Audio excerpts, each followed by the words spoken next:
October 25, 1944.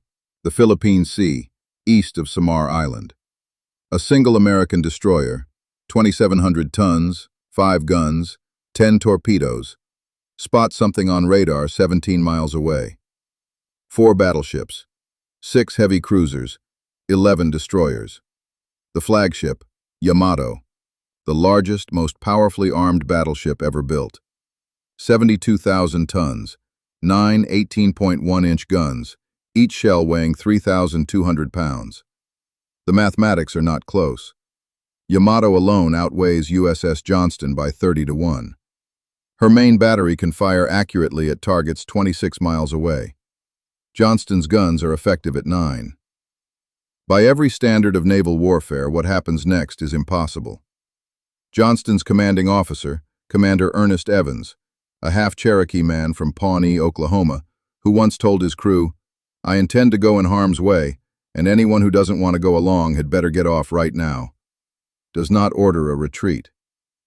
He turns his ship directly toward the Japanese fleet and attacks. In the next 2 hours and 23 minutes, USS Johnston will take 3 14-inch shells from a battleship, 3 6-inch shells from a cruiser, lose power to half her guns, lose her steering, and continue fighting. She will fire every torpedo she carries. She will expend every round of 5-inch ammunition she has. Her captain, already gravely wounded, will command his ship from the fantail, shouting orders down through a hatch. When Johnston finally sinks at 10:10 that morning, the crew of a passing Japanese destroyer will line the rail and salute her. This is the story of the most audacious destroyer action in the history of the United States Navy, and how one ship, with one captain, stopped an entire fleet. To understand what Johnston accomplished, you need to understand what was at stake. October 1944. General Douglas MacArthur has just landed 200,000 American troops on the beaches of Leyte in the Philippines. This is the largest amphibious operation in Pacific history. The men on those beaches have almost no heavy weapons ashore yet. Their supply ships, their ammunition transports, their field hospitals, everything is still anchored offshore. If a Japanese surface fleet reaches Leyte Gulf, it will shell those beaches without opposition. The landing fails.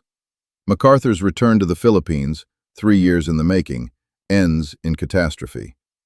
Japan knows this. The Imperial Japanese Navy launches its largest naval operation of the entire war. 4 separate fleets, 67 ships total, converging on Leyte Gulf from 3 directions simultaneously. The plan is called Shogo, Operation Victory. The centerpiece is Center Force, commanded by Vice Admiral Kurita.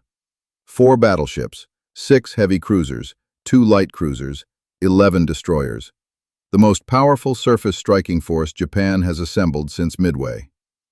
Kurita's orders: pass through San Bernardino Strait under cover of darkness, swing south along the coast of Samar, enter Leyte Gulf at dawn, and annihilate everything in sight. Standing between Kurita's fleet and 200,000 American soldiers on the beach is Task Unit 77.4.3. Call sign, Taffy 3. 6 escort carriers, slow, lightly armored vessels designed to support ground troops, not fight surface battles. Their flight decks carry anti-submarine aircraft and ground attack planes, not torpedo bombers or fighters equipped for fleet engagements. Maximum speed, 17 knots. 3 destroyers, Johnston, Howell, Heermann. 4 destroyer escorts, smaller, slower, even more lightly armed than the destroyers. Total combat tonnage of Taffy 3, approximately 50,000 tons. Kurita's center force, approximately 300,000 tons. The Americans guarding the landing beaches are outweighed 6 to 1. USS Johnston is a Fletcher-class destroyer, laid down May 6, 1942. Commissioned October 27, 1943. 14 months from keel to combat. Her specifications on paper are unremarkable. Length, 376 feet. Displacement, 2,700 tons full load. Maximum speed, 38 knots. Armament, 5 5-inch guns, 10 21-inch torpedo tubes, anti-aircraft batteries. Her 5-inch guns fire a 55-pound shell to a maximum range of 17,300 yards, roughly 10 miles. At that range, against a maneuvering target, accuracy is marginal. Effective combat range, 9,000 yards. Yamato's 18.1-inch guns fire a shell that weighs 3,200 pounds, 58 times heavier than Johnston's. Effective range, over 40,000 yards.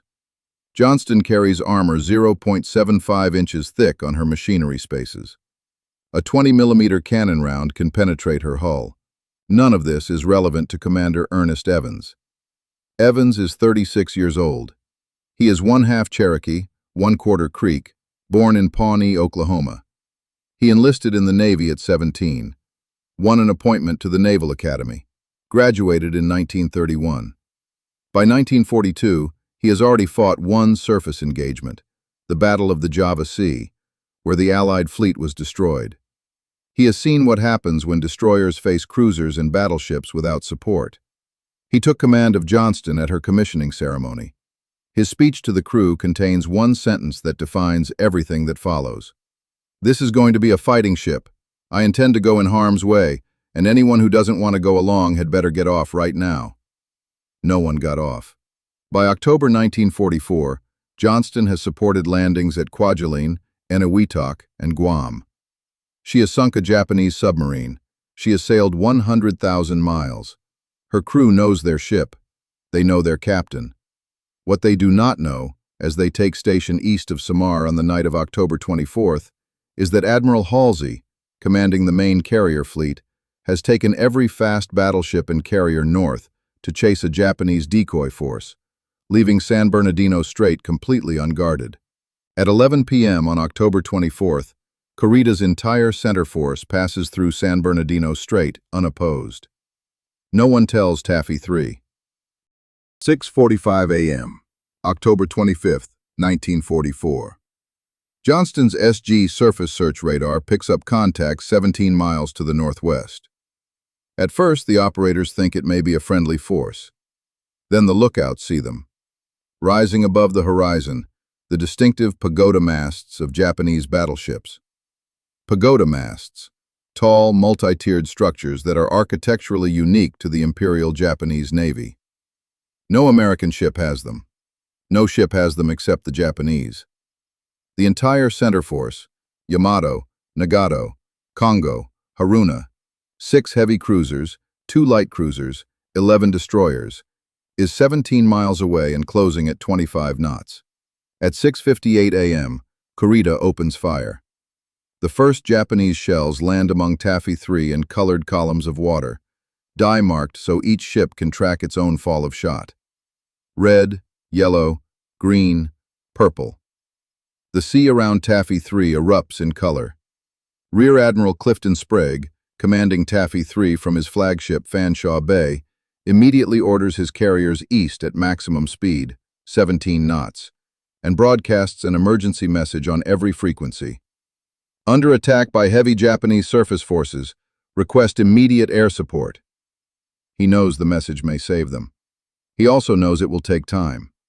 Someone has to buy that time. Evans does not wait for orders. At 7 a.m., Evans turns Johnston northeast, directly toward the Japanese fleet, and broadcasts on the ship's intercom. "Prepare to attack major portion of Japanese fleet. All engines ahead flank. Commence making smoke." Johnston accelerates to 38 knots. She begins laying a smoke screen, dense black chemical smoke designed to blind the Japanese gunners. She zigzags between the splashes of incoming shells. No orders from Sprague. No orders from anyone. Evans has made his decision unilaterally. He is charging 4 battleships and 6 heavy cruisers with a single destroyer.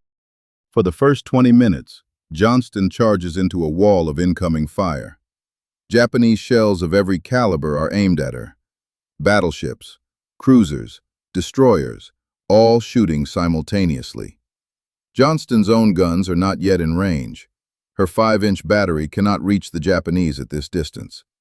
She absorbs the incoming fire and keeps closing. At 7:15 a.m., Johnston reaches 9,000 yards from the Japanese heavy cruiser Kumano, the lead ship of Kurita's cruiser column. She is now within effective torpedo range. Evans orders, "Fire torpedoes!" Johnston's torpedo crews launch all 10 Mark 15 torpedoes in rapid succession. The weapons run hot, straight, and normal toward the Japanese line. At the same moment, Johnston's 5.5-inch guns open fire on Kumano. In the next 5 minutes, she fires 200 rounds and scores at least 40 hits on the cruiser.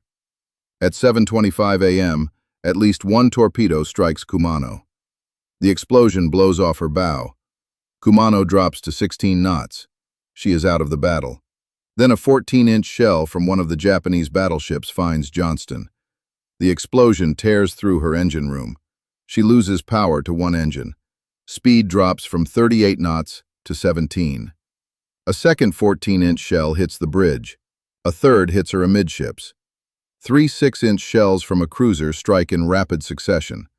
Johnston's gunnery officer, Lieutenant Robert Hagan, splattered with red dye from a near miss, later writes in his battle report, "It was like a puppy being smacked by a truck." Evans himself is hit. He loses 2 fingers on his left hand. Shrapnel tears into his face and chest. He refuses to leave the bridge. Johnston retreats into a rain squall. Her damage control crews work desperately for the next 15 minutes. They restore partial power. They plug holes. They drag the dead away from the guns. Then Sprague orders the remaining destroyers to attack. Evans has no torpedoes left. "That wasn't Commander Evans' way of fighting," Hagan later writes. Evans gets on the intercom. "We'll go in with the destroyers and provide fire support." Johnston turns back toward the Japanese fleet. For the next 90 minutes, Johnston fights alone. The other destroyers and destroyer escorts make their torpedo attacks and retire. Johnston, with no torpedoes and one functioning engine, stays in the battle. She positions herself between the Japanese cruisers and the American escort carriers. Every time a Japanese cruiser tries to close on the carriers, Johnston runs at it, firing her remaining guns, forcing it to take evasive action. She is too small to sink. She is too aggressive to ignore. She forces Kurita's cruisers to maneuver, to slow down, to deal with her instead of the carriers. Her guns fire continuously. Her crew drags ammunition by hand when the hoists fail. She takes hit after hit and keeps firing. At 9:10 a.m., the Japanese concentrate on Johnston. Multiple destroyers close to within 7,000 yards. Her own guns have reduced her rate of fire to 1 shot per minute. Her bridge is on fire. Evans has moved his command to the fantail, the rear deck, shouting orders down through an open hatch to men turning the ship's rudder by hand because the steering system is destroyed. He has no steering, no radar. Half his guns are silent. He has one engine. He is fighting a destroyer squadron. At 9:45 a.m., Evans orders, "Abandon ship." Johnston continues to take hits as her crew goes over the side. At 10:10 a.m., Johnston rolls over and sinks. She has been fighting for 2 hours and 23 minutes. As she goes down, the Japanese destroyer Yukikaze passes her wreck. Her crew lines the rail in silence and salutes. If you want to see more stories like this, battles that changed history that nobody talks about, subscribing takes 2 seconds. At 9:15 a.m., 65 minutes after Johnston first turned to attack, Vice Admiral Kurita orders center force to withdraw. He does not know how few ships are facing him. Taffy 3's torpedo attacks, the constant smoke screens, the aggressive counterattacks of 3 destroyers against his entire fleet, have convinced him he is fighting a major American carrier task force. He believes Halsey's fleet is somewhere nearby. He cannot afford to be caught by fast carriers and battleships with no air cover. He turns north and retires. Not a single Japanese ship enters Leyte Gulf. The invasion beaches are never shelled. 200,000 American soldiers on Leyte continue their campaign. The cost to Taffy 3: 2 escort carriers sunk, 3 destroyers and destroyer escorts sunk, 1,583 American sailors killed. The cost to Kurita's center force: 3 heavy cruisers sunk, 3 more damaged and forced to retire, 1 battleship damaged, and the loss of the strategic initiative in the Philippines that Japan never regains. Of Johnston's crew of 327 men, 141 survive. They spend 50 hours in the water, in shark-infested seas, under air attack, before rescue. Commander Ernest Evans is never found. Johnston's wreck lay undiscovered for 75 years. In 2019, explorer Victor Vescovo located a Fletcher-class destroyer wreck at a depth of over 20,000 feet, the deepest shipwreck ever found. In March 2021, analysis of the imagery confirmed the hull number, 557. Johnston rests on the floor of the Philippine Sea, deeper than any other warship in history. Commander Ernest Evans received the Medal of Honor posthumously. He was the first Native American in United States Navy history to receive that award. Johnston received the Presidential Unit Citation, the highest honor awarded to a naval unit. Historian Samuel Eliot Morison, the official historian of U.S. Navy operations in World War II, called the battle off Samar the Navy's most gallant engagement. The battle has another distinction. It is the last time in history that a major naval surface engagement was decided by gunfire alone, without air power determining the outcome. USS Johnston displaced 2,700 tons. Yamato displaced 72,808 tons. Johnston's heaviest shell weighed 55 pounds. Yamato's heaviest shell weighed 3,200 pounds. Johnston carried 10 torpedoes. Kurita's fleet carried hundreds. None of this mattered. What mattered was Commander Ernest Evans turning his ship toward the enemy at 7 a.m. on October 25, 1944, without orders, without support, without any reasonable expectation of survival, because 200,000 men on a beach needed someone to buy them time. The Japanese Navy, at the height of its power, faced 1 American destroyer. The destroyer won.